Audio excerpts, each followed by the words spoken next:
आइए आज क्लास 10 के मैथ में मूलों के समीकरण कैसे निकाले जाते हैं, इस मूलों के समीकरण निकालने का ट्रिक के द्वारा सॉल्व करते हैं, जो बहुत आसान तरीके से इसके मूल निकाल सकते हैं।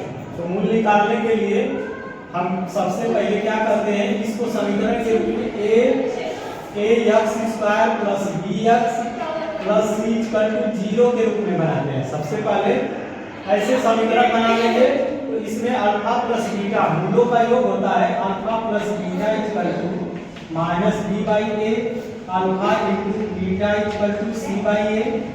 ये हमारा मूलों का योग और गुणनफल का सूत्र होता है। इससे पहले इस रूप में ए बी सी का मान निकाल लेंगे।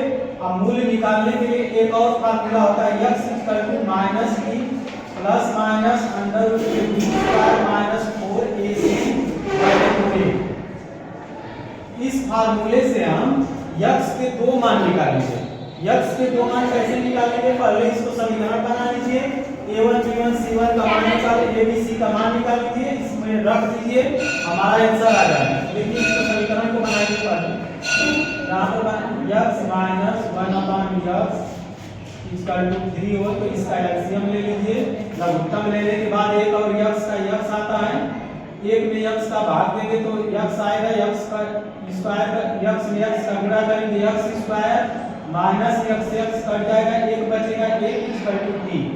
अब यहाँ पर क्या करेंगे x स्क्वायर माइनस 1 x का इसमें गुणा कीजिए इक्वल टू 3x।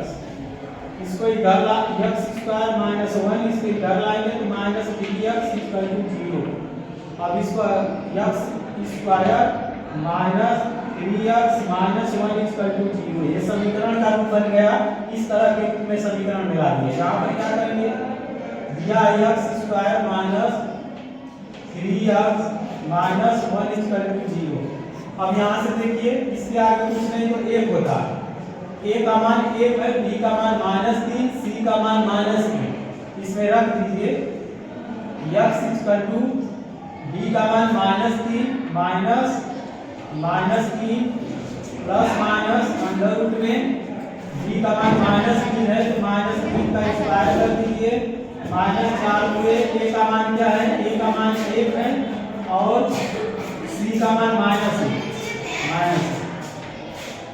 बटे में 2 और a का मान 1 है, 1 कर दीजिए। x equal to minus minus plus 3 हो जाएगा, प्लस माइनस इसको सॉल्व करेंगे तो क्या आ जाएगा, 3 के 9 और प्लस 4 और बटे में 2। x इक्वल टू सॉल्व कीजिए तो x इक्वल टू क्या आएगा, 3 प्लस माइनस अंडर रूट में 13 9 4 13 और बटे में 2। ये हमारा x का मान प्लस और माइनस में अलग अलग कर लेंगे, मतलब x इक्वल टू 3 प्लस एक बार ले लीजिए 13 बटे में 2, एक बार माइनस ले लीजिए प्लस 3 माइनस 3, तो x माइनस 3 माइनस रूट में 13 बटे में 2, यही हमारा दो आंसर आ जाएगा। तो इस तरह से दो मूल हमारा आ गया। एक का मान अल्फा मान लीजिए, इसको अल्फा कर लीजिए और इसको बीटा कर लीजिए। तो एक समीकरण में दिया, समीकरण में दो मूल होते हैं, दोनों मूल निकालने के लिए ये श्रीधराचार्य विधि से होता है। श्रीधराचार्य विधि लगाने के बाद हमारा क्या होता है, दो मूल निकल जाता है, जिसमें से x का मान 2 आएगा, दोनों एक अल्फा एक बीटा मानेंगे। इसका अगर फैक्टर करना रहता, फैक्टर अगर हो जाता तो हम उस तरह से भी कर लेते हैं, फैक्टर नहीं होता है तो श्रीधराचार्य विधि से क्वेश्चन को सॉल्व कर लेते हैं।